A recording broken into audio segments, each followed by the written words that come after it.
नमस्कार दोस्तों, आप सभी का स्वागत है हमारे YouTube चैनल जिज्ञासु रामाशंकर पर। सपा, कांग्रेस, राजद, बसपा, तृणमूल कांग्रेस, जेएमएम, शिवसेना जैसी तथाकथित सेकुलर पार्टियों का हाल क्या होगा जब असदुद्दीन ओवैसी अब अपना गेम खेल रहे हैं। यानी उनका समझिए गेम में कोई छोटा मोटा नहीं है कि जिस मुस्लिम वोटों का सौदा करके तथाकथित सेकुलर पार्टियां अब तक राज करती आई है, असदुद्दीन ओवैसी के पास वह मुस्लिम वोट अब चला जा रहा है। तो इन सेकुलर पार्टियों सपा, राजद, कांग्रेस का क्या हाल होगा, आज हम बात इसी पर कर रहे हैं। वीडियो अच्छा है, लंबा इसे पूरा जरूर देखिए। आपसे अनुरोध है मेरे चैनल को सब्सक्राइब जरूर कर लीजिए ताकि कोई वीडियो छूटने, वीडियो पर लाइक, कमेंट, शेयर जरूर करिएगा। देखिए, महाराष्ट्र में नगर निगम के चुनाव हुए हैं।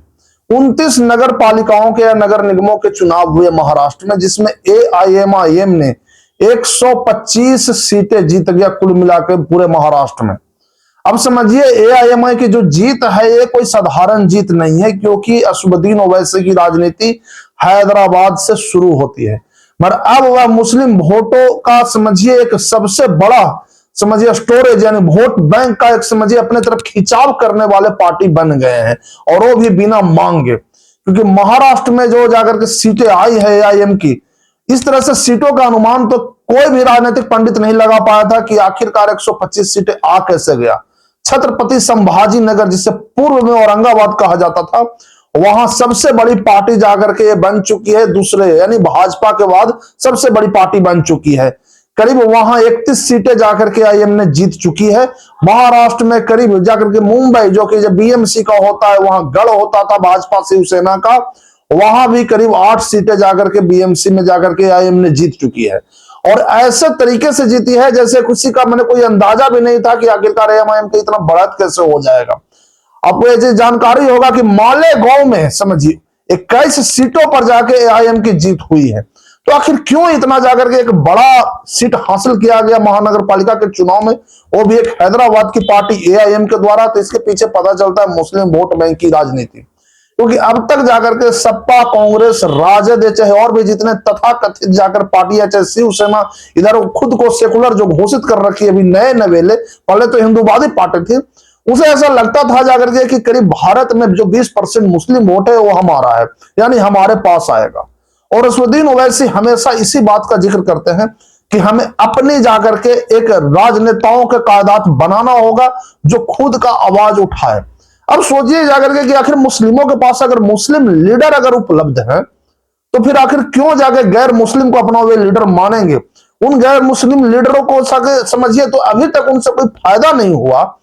क्योंकि अगर देश में देखा जाए तो लंबे समय तक जाके कांग्रेस का शासनकाल रहा, मगर मुस्लिम लोगों का एक कहना है कि हमारे पिछड़ेपन का सबसे बड़ा जिम्मेदार यही तथाकथित सेकुलर पार्टियां रही है। बिहार में ही आप देख लीजिए, आज बिहार में राजद का जो हाल है उसके पीछे भी असदुद्दीन ओवैसी का जो किशनगंज तरफ जो अपने जाकर के समझिए वर्चस्व है, उसका असर भी तो राजद पर पड़ा है ना। एआईएम का आखिरकार अच्छा खासा वर्चस्व है किशनगंज कटिहार तरफ, और वहां पर जाकर के जब मुस्लिम लीडरशिप जब अवेलेबल है, तो क्यों कोई जाकर के राजद में तेजस्वी यादव को जाकर कोई क्यों वोट देगा जाकर। वो तो खुलम खुला भाई, जब उसका नेता जब वहां अवेलेबल ही है तो क्यों आपको वो नेता मानेगा। तो आने वाले समय में ऐसा लोग, एक राजनीतिक पंडित भी चर्चा कर रहे हैं कि जिस तरीके से एआईएम का जो कद बढ़ रहा है, तो तथाकथित सेकुलर पार्टियां जो सेकुलरिज्म के नाम पर मुसलमानों का तो केवल वोट ले लिए मगर उनका विकास नहीं किए, उनका अस्तित्व खतरे में आ जाएगा। यानी सीधा सीधा वोटों का पोलराइजेशन हो जाएगा। मुस्लिम लोग केवल मुस्लिम पार्टियों को ही वोट करेंगे।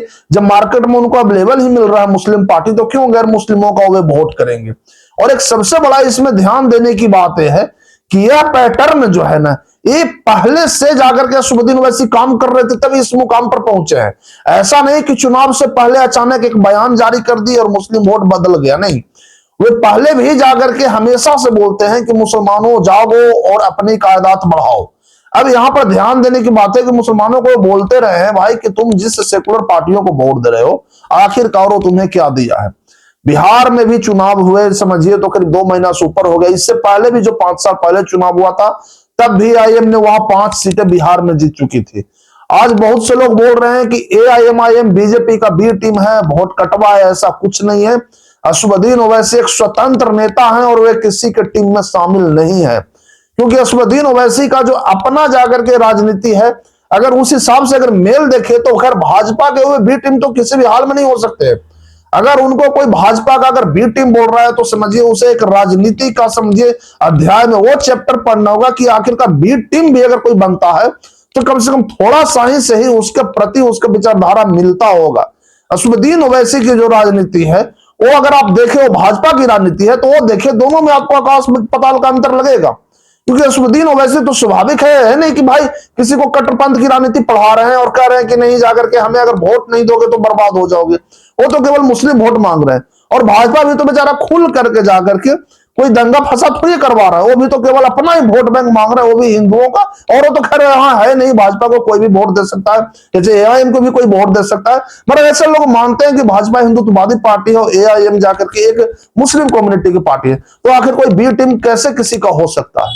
दोनों पार्टियां अपने अपने लेवल पर अगर देखें तो ठीक है, कोई पार्टी बुरा नहीं है जाकर के असदुद्दीन ओवैसी जो राजनीति कर रहे हैं बहुत खराब है।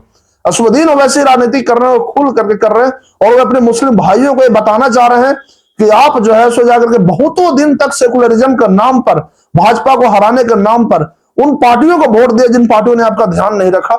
अब एक बार आप अपनी जाकर के अपना कौम को जाकर के आप आगे बढ़ाएं, आपका भला होगा।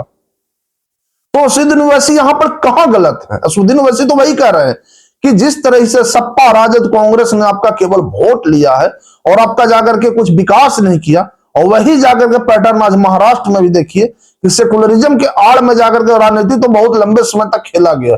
मगर मालेगांव संभाजी नगर का अगर रिजल्ट देखा जाए तो आपको यही पता चलेगा कि जब बाजार में जाकर के मुस्लिम लीडर अगर उपलब्ध हैं तो मुस्लिम लोग गैर मुस्लिम पार्टियों को जाकर के वोट कोई क्यों देंगे? क्योंकि उनको तो वो चीज मिल रहा है ना, वोट देना ही है, आखिर एक वोट देना यहां दो चाहे वहां दो। असदुद्दीन ओवैसी तो खुल के बोले हैं कि अगर आप हमें वोट दोगे तो हम आपका ख्याल रखेंगे। वही ख्याल तो यहां रखा जा रहा है।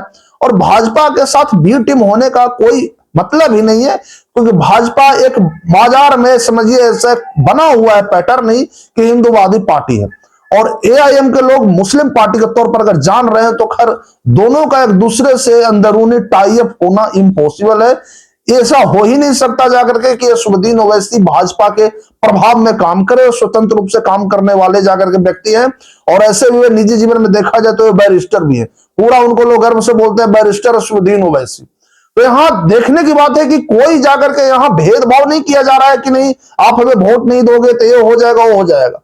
बस ये बताया जा रहा है कि बहुतों दिन तक आप जो वोट यही पार्टियों को देते रहे जो सेकुलरिज्म और सांप्रदायिकता के नाम पर आपको गुमराह करता है, आप एक बार हमें मौका दे दीजिए। बस इसी के नाम पर आज महाराष्ट्र में समझिए एआईएम का 125 सीट आ गया। ये कोई जाके नया नहीं, आने वाले समय में हो सकता है एआईएम का और अच्छा प्रदर्शन हो, इससे कई गुना अच्छा प्रदर्शन हो। ऐसा नहीं कि कोई छोटा मोटा प्रदर्शन है, बहुत बड़ा प्रदर्शन है। बहुत से लोग ऐसा बोल रहे हैं कि एआईएम का इससे बढ़ना चिंता का विषय। मेरा कहना भाई किस तरह की चिंता का विषय है आप खुद तो गौर करें। अगर आप मान लेते हैं आप हिंदू वोटों का सौदा कर रहे हैं तो आप भी कम से कम हिंदुओं का ख्याल रखें जितना आप असदुद्दीन ओवैसी मुसलमानों का ख्याल रख रहे हैं। आपको कौन रोक रहा है जाकर के अपने लोगों का ख्याल रखने में? अगर यहाँ ध्यान देने की बात है राजनीतिक दृष्टिकोण से तो असदुद्दीन ओवैसी तो सही कर रहे हैं, बिल्कुल कानून के दायरे में काम कर रहे हैं।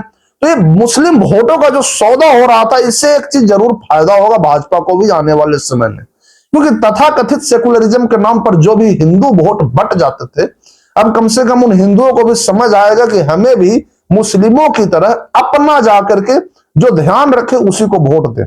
आखिरकार सोचिए कि अगर एक मुस्लिम अगर अपने एक समझिए अच्छे लीडर का चुनाव कर रहा है जो कि जाकर के खुद उसको ये बता रहा है कि बहुत दिन तक सेकुलरिज्म के नाम पर तुम दूसरे को वोट दिया हमें दे दो, तो इससे एक फायदा होगा कि आने वाले टाइम में जो सेकुलरिज्म की राजनीति चल रहा है वो धीरे धीरे एक समझिए तो एक इंड लेवल पर चला जाएगा। यानी उसका नामो निशान लगता है कि लगभग में मिट ही जाएगा जो झूठा सेकुलरिज्म के नाम पर इस देश में राजनीति किया जा रहा है।